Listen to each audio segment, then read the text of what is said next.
I wanna be someone who always create his crafts, and every craft is a masterpiece.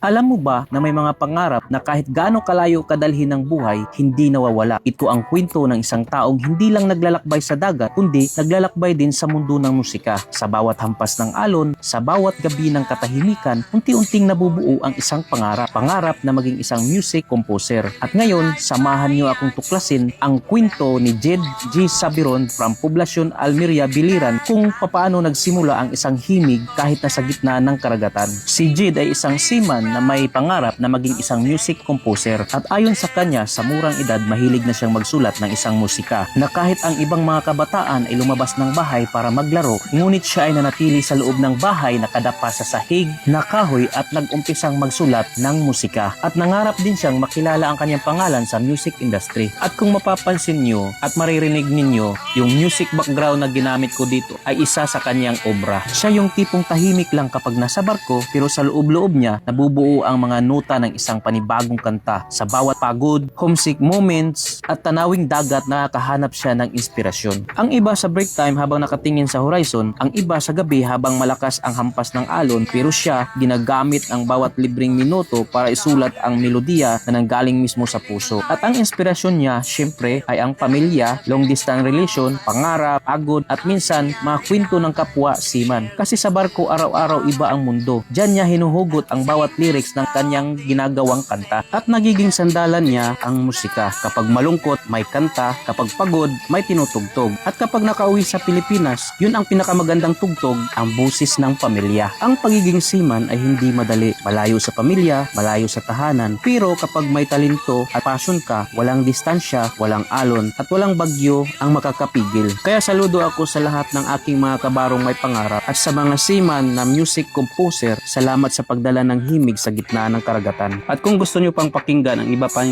ginawa niyang kanta, pwede nyo siyang bisitahin sa kanyang YouTube channel na Jed's Exhibits. Kaya guys, hanggang dito na lang muna sa video ko na to, at ang video na to ay sponsored by Cycle Care Motor Shop Naval. At kung isa ka sa may motorsiklo at gustong gusto mo itong ipapa-maintenance, pwede nyo kaming bisitahin dito sa Cycle Care Motor Shop Naval along Padre Inocente Street, Naval, Biliran. Unahan lang ng 7-Eleven, katabi ng Nice Burger Junction. At kung nagustuhan mo ang video ito, paki-like, share, and follow my Facebook page at YouTube channel, at pahit na rin ng notification bell para lagi kayong updated sa tuwing may upload ako na video. See you next time. Brum brum, bye!